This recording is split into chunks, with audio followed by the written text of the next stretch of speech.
Okay, so somebody contacted me through PayPal. They were kind enough to throw me a few dollars on PayPal, and then they said, "Hey, have you seen this um, by Senator Rand Paul?" And showed a link and said, it'd be really interesting if you could address this. And I hadn't seen it, but I followed the link and I watched what Senator Paul had to say. Now, I'm a Republican, if you haven't been made aware of that, but I fully support Ukraine.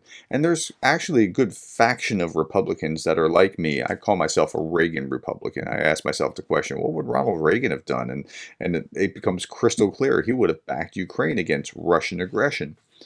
So I'm looking at this, and Senator Paul is not a Trumpian Republican. He's not from that wing. He's from the libertarian wing. I actually have a good deal of respect for Senator Paul, and we've disagreed about things in the past because the libertarian wing, which is very small, is going to be anti-war pretty much any time. Anti-Iraq, anti-Afghanistan. I mean, they're not going to want to get in that fight. So at least they're consistent about that kind of thing.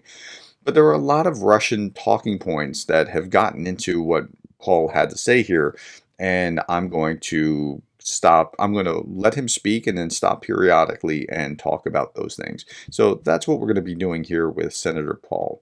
Okay, here we go. I rise to put the leadership of the House, the Senate, and the President of the United States on notice. I will not consent to any expedited passage of any spending bill that provides any more American aid to Ukraine. And now this isn't an unusual position for Paul to be in. He's, again, kind of anti-war in general. It's as if no one has noticed that we have no extra money to send to Ukraine. Our deficit this year will exceed $1.5 trillion. Borrowing money from China to send it to Ukraine makes no sense. It's not as if we have some sort of rainy day fund sitting around, trillions of dollars in a pot of money, and we're just going to send that to Ukraine. We're going to borrow it. Okay, this is also not an anti-Ukraine position, what he's talking about. He actually really, really is a the type of person that focuses on the budget. His father, Ron Paul, was a member of the House of Representatives, well known for doing exactly the same kind of thing. So he's not anti-Ukraine here. He's just focused on, hey, should we be spending on this? When we borrow it and create new money to pay for that borrowing, we create the inflation that is plaguing our economy. Since the beginning of Russia's war in Ukraine, the American taxpayers provided Ukraine with $113 billion. Over the 583 days of war, between February 24, 2022 and the end of the month, that averages $6.8 billion per month, or $223 million per day. There's a lot of things that we need to fix in our country before we borrow money to try to perpetuate a war in another country. Okay, so this is the first time. So before we borrow money, up till that point, I don't think he was saying anything, whatever. But to perpetuate the war in another country is language I don't particularly appreciate. Yes, we're perpetuating a war. How? We're helping another nation that had been invaded defend itself.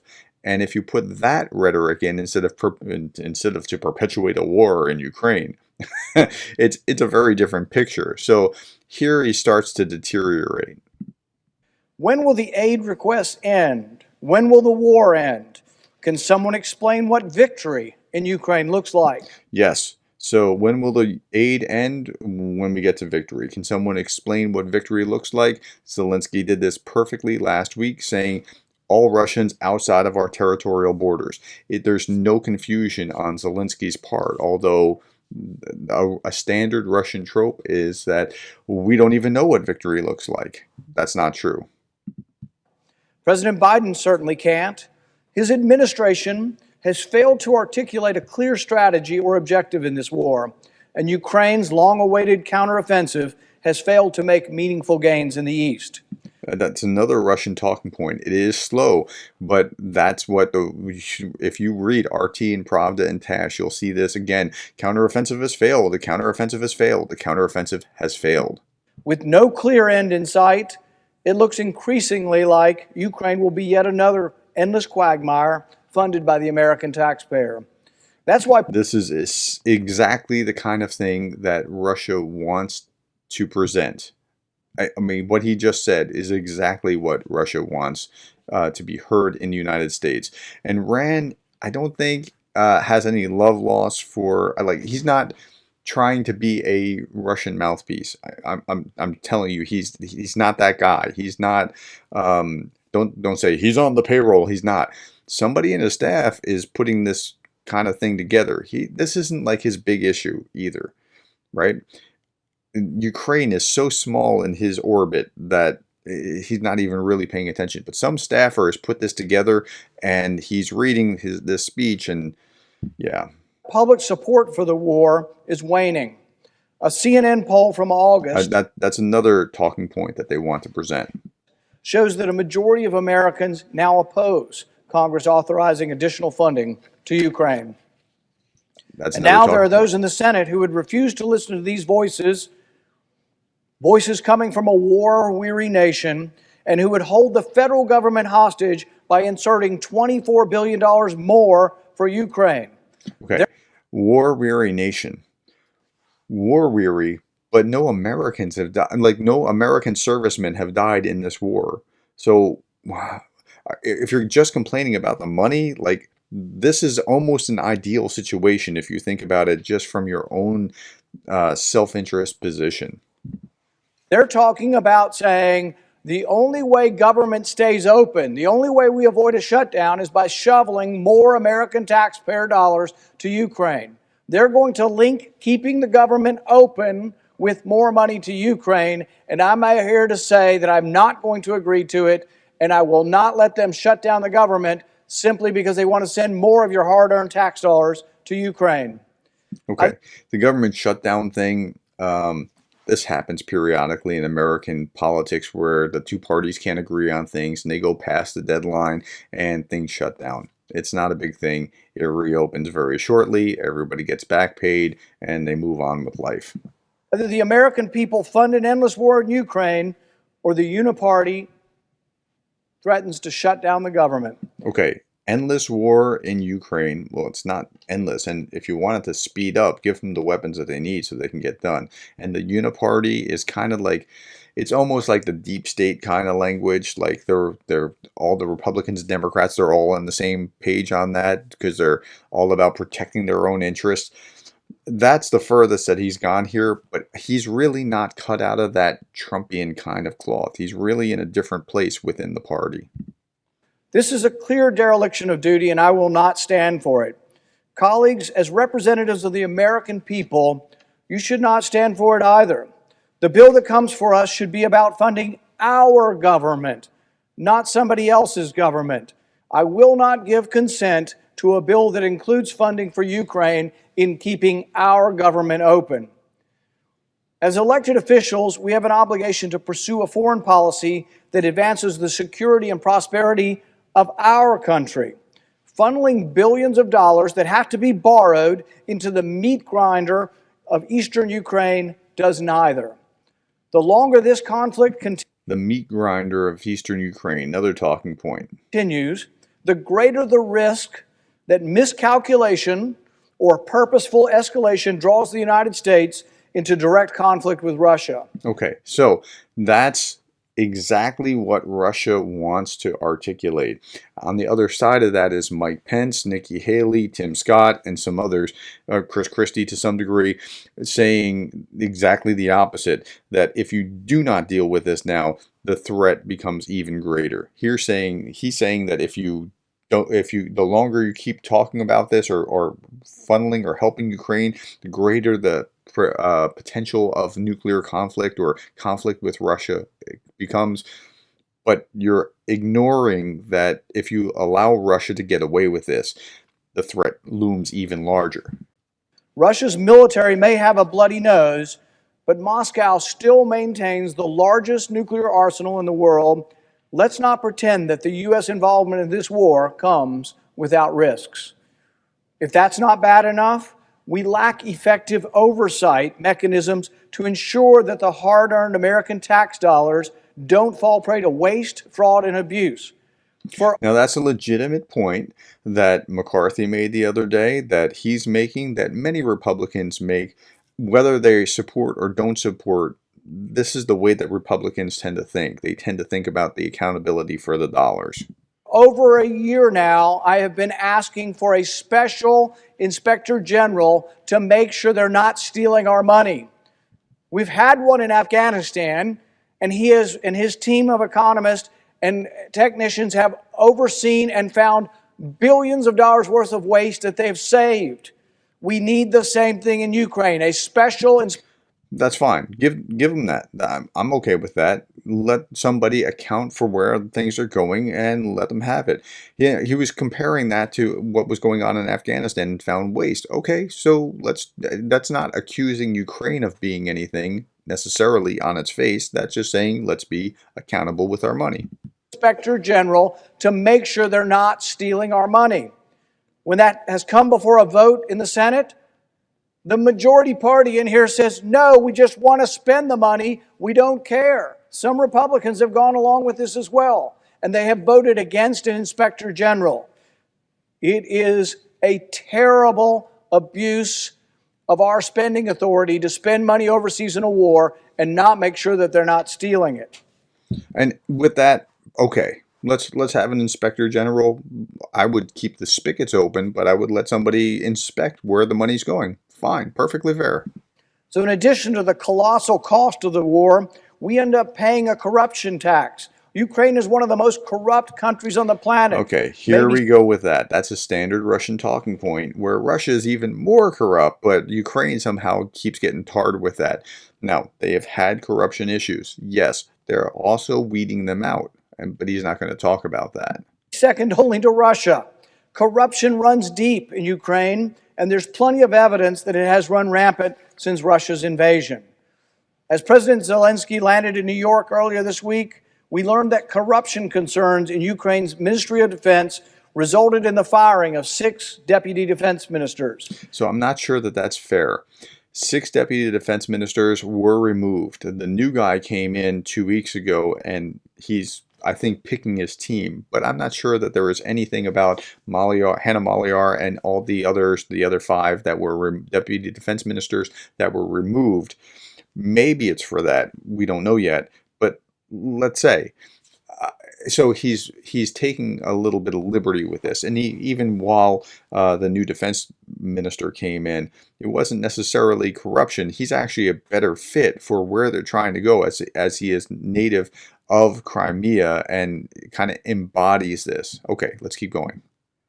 This comes 2 weeks after the firing of Defense Minister Oleksiy Reznikov, who was removed after. So notice how he was stumbling over the name. He's just not very familiar with what's going on in Ukraine, where he could barely pronounce Reznikov.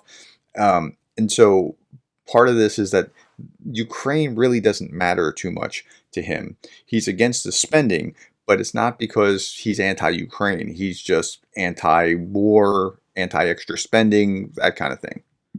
It was discovered that the Ministry of Defense had mishandled military contracts.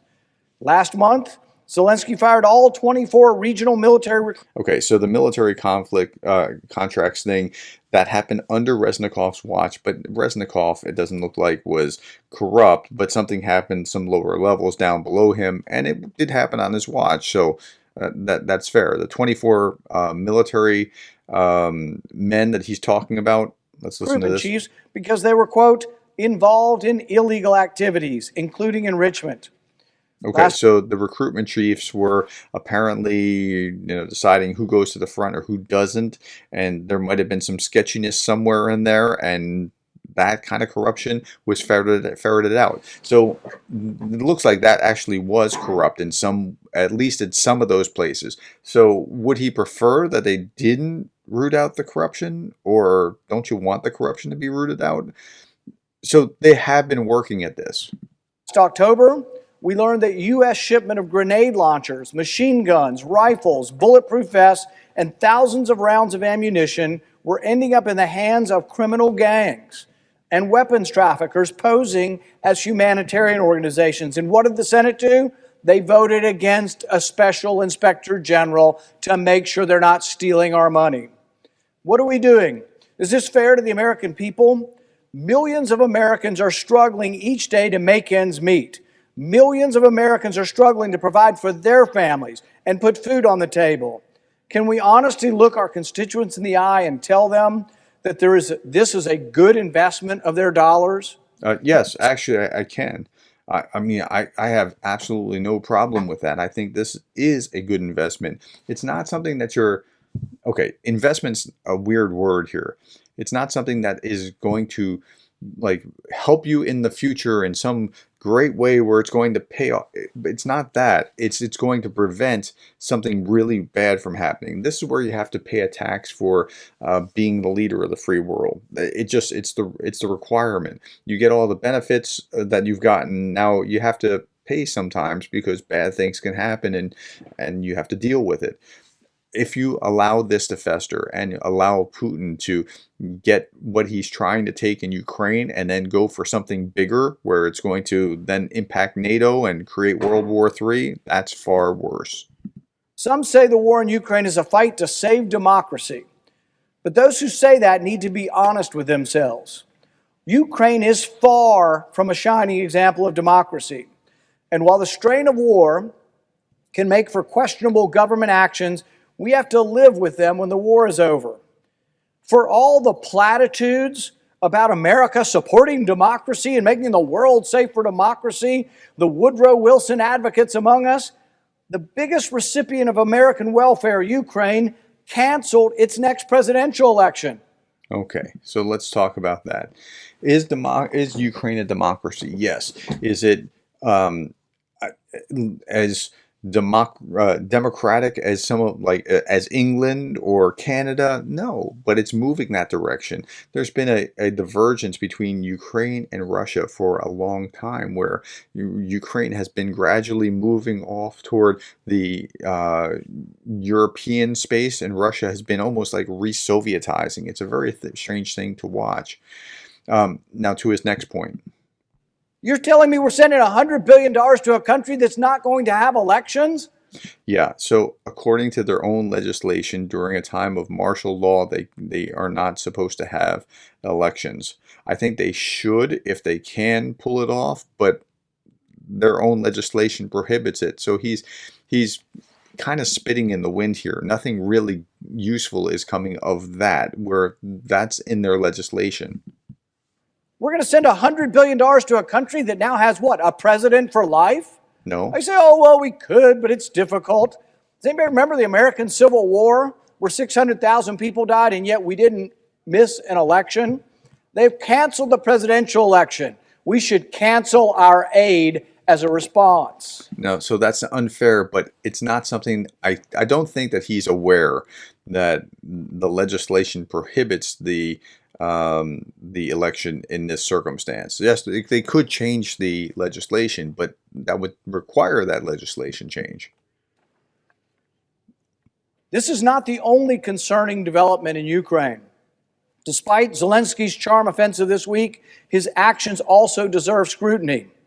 Citing national security concerns, Zelensky has banned Orthodox churches oriented towards the Russian Orthodox Church, and has ordered Ukrainian law enforcement to raid churches and arrest priests.